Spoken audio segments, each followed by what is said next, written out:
Yeah, Alex, when you look at the performance of this defense, especially in the second half, what are you most concerned about maybe with what you saw, and what was the difference between that late first quarter, second quarter, and really the rest of the game? Yeah, I mean, so much of it is just the ability to do your job one more time, and whether it's rushing the passer or covering a man in zone coverage and getting to your appropriate spots and being dying to break on the football, or being in man coverage and being in position, on top of a receiver. Okay, that's a good spot to be, but you're on top of a receiver to go make a play on the ball. And so I think as much as anything else, it's just the ability to make one more play for each individual guy, and then make one more play and make one more play. And you say, well, it's not that simple, but it was that simple for them. Our opponent, which you got to give them credit. I think that there were opportunities out there to get off the field. Some unique kind of field position situations in some of the shorter field would create four down situations, as opposed to get off the field on third down, which can affect play calling and some of those things. And so we can obviously be better as play caller as well, specifically. Obviously, I'm talking about myself in that to help the guys out. But it's a 60-minute football game, and I got to do a better job of getting the guys to play all 60. Appreciate it, Alex. Yeah. Jerry Murdoch. Alex, I'm curious. Just when you look at all those substitutions, how much can be too much with that stuff, to that it can actually kind of get you out of any kind of rhythm, kind of a thing? Yeah, I think when it's whatever the temperature was, 95 degrees, something like that, your first football game, and this is me. My message to the defensive staff was we'd rather sub too much than not enough. And I thought that was a responsible thing to do. Certainly, you always look at that, first football game. Some of those things that you have an idea is going to be a real advantage for you. Could obviously in some instances prove not to be the case. But I think what I would say is I didn't feel. I think the fact that we rotated gave us a chance to finish the football game. At the end of the game, you saw some juice by the defensive line at the end. Now, again, that's might be grabbing at a little bit of a straw there in terms of a positive, but there's been other situations in our past where we weren't able to finish that way. So, no, that's something we'll continue to evaluate. Thanks, Alex. Sure. Brandon Drum. Yeah, Alex, you guys played. You talked about rotating a bunch of guys outside of maybe an Isaiah Thomas. Can you think about any of the guys off the top of your heads that maybe had a standout game in your opinion, maybe scheme wise, maybe position wise? Yeah, I haven't looked at the stats. I know, certainly you mentioned Isaiah. Reggie Grimes getting the sack cause fumble. Still as a young guy in the program, his role is more advanced than it was a year ago, which was a good thing. And certainly got some young guys working. Billy Ballman, first time out, being a starter.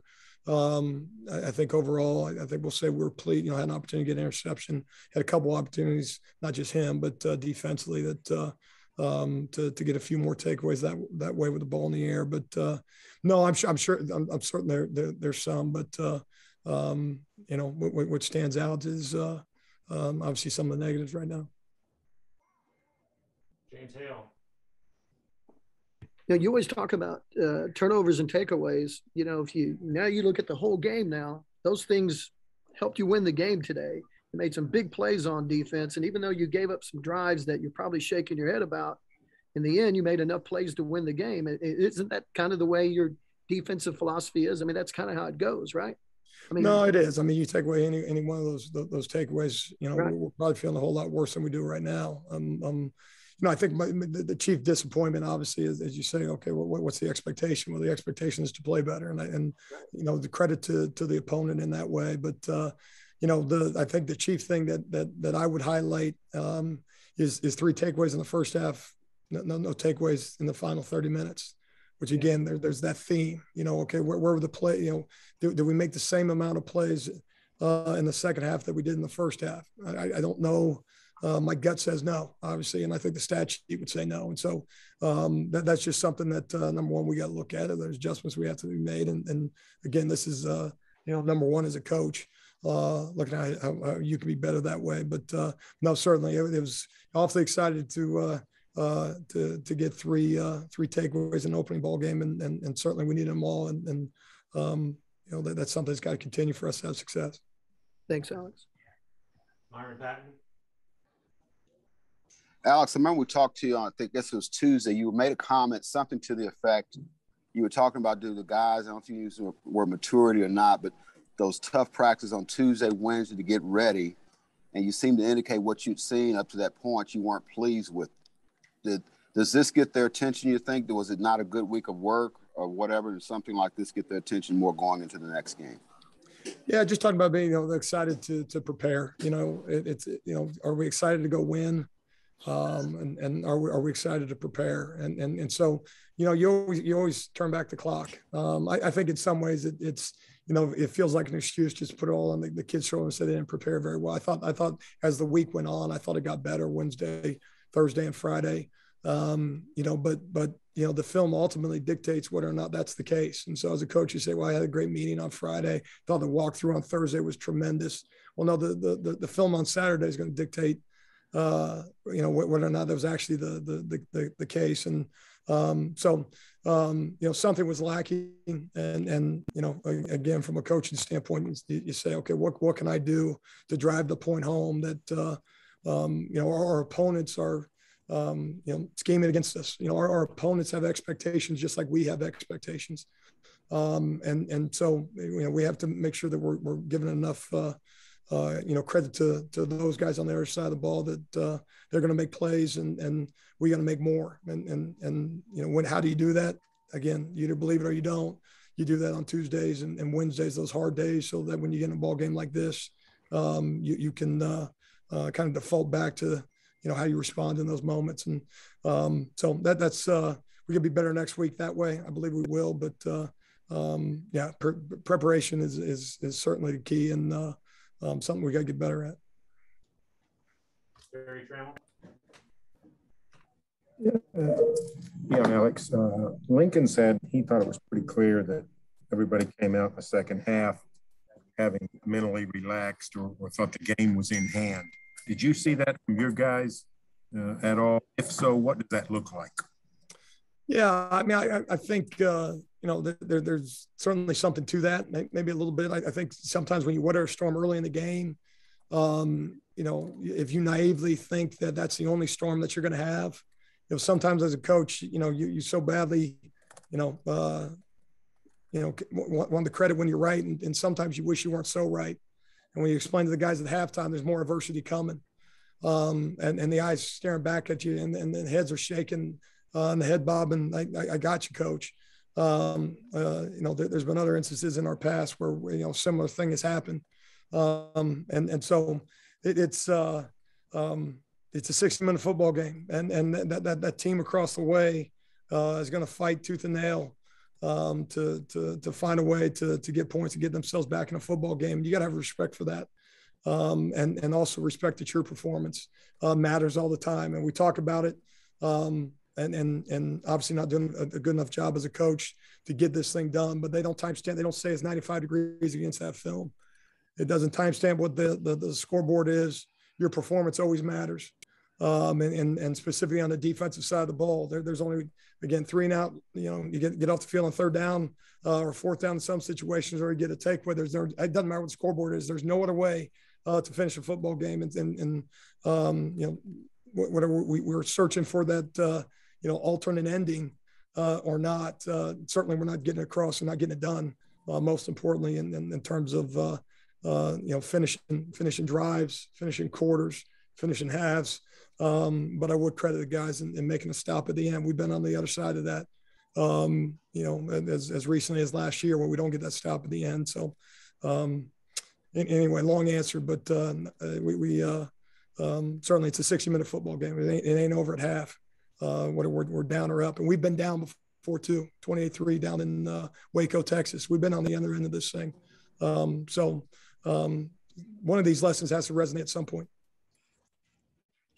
John Hoover. Yeah, Alex, Lincoln used the words mentally not prepared, and I asked him what his level of surprise was. He sounded fairly surprised you sound less surprised. Did you kind of see this coming a little bit with the preparation you talked about earlier in the week? No, I don't think I saw it specifically to the Saturday, this specific ball game. I just go back to my 3 years, going on 3 years here. I've been here before. I've had this conversation with you all before, and that's my frustration as a coach. I got to do a better job. That Tuesday practice, where you say, are we really dying to prepare for the first ball game of the year? Or are we just really excited to get a win on Saturday and on to the next one? And so. No, I certainly thought we play a better ball game. I did, and so I'm gonna be awfully disappointed in that film, but awfully pleased that we found a way to win. Thanks. Okay, 2 more. Kerry Murdoch. Alex, I think we all kind of wondered how much Caleb Kelly had left in the tank. Obviously, as a Russian, he did some really nice things today. Could you just talk about the development there for him at that position? Yeah, and I think he's just going to keep getting better and better. I think that's a good fit for him. I think it's going to give him an opportunity to have an impact. It's something kind of late in fall camp when we made that move, and so that's something that I think will continue. His familiarity with adjustments and those things and calls that way are only going to increase as we go. So I'm very excited for him. Again, great representative of Oklahoma football, and a guy, just in pregame, finally get a chance to coach him and finally get a chance to play for us. So, it was thrilled that he's back out there with us. Brandon Drum.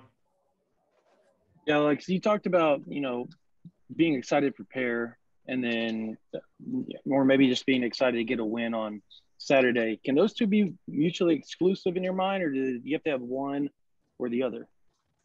Yeah, I think, are you outcome based or are you preparation based? And you use the word process. A lot of times people use the word process where you are the process. Process isn't out, it's not outside of you. It's not the walls or the process. You're the process. You're in charge of your eyes. You're in charge of your preparation. You're in charge of your thought patterns. That is the process. So as much as anything, we again, I think it's a good reminder to all of us as coaches in terms of the standard in Oklahoma. And number one standard in Oklahoma is win football games. But how do you do it? And you do it, you either believe it or you don't in terms of the prior week from a preparation standpoint, the Mondays, more mental, the Tuesdays, the Wednesdays, the hard days when nobody's watching. Again, crank up the mental work and physical work goes down on Thursday and Friday, getting your body ready, all those things. Again, you're the process. I'm the process. As each individual guy, and then the collection of it is that. And so that's the biggest thing. Are you outcome based? When the scoreboard reads a certain way, or you think about outcomes, or the fan at home gets a chance to do that. As players and coaches, we better not. So in any event, I think we got to do a better job. Thanks. One more. Last one, Jane Tail. Hey, Alex, the very last series, they get the onside kick. Your defense is either going to win it or you're not. What did you think about how they played? They forced a 4th down. You forced the quarterback a little short. How did you feel like that went? Yeah, I was thrilled for him. Thrilled. You got to go make a play. That moment, it's how do you feel? Better not be focusing on that, or what you thought was going to happen during the course of the ball game. We said it several times on the sideline in the second half. You got to go win a game. You got to go win a game. You got to go win. And in that moment, that's exactly what it was. And so I thought the energy, just the relentlessness up front, I think, where was that midway through the third quarter? That's the thing that from a coaching standpoint that I immediately, come back to where was those plays in the middle of the fourth that maybe we're not in that situation. And again, not discounting what the guys did because again, your logo ain't going to win you a game at that point. You got to go make a play and find a way, and they end up being a yard short. And as disappointed as I may sound right now, I feel a whole lot better that we made that play as opposed to not.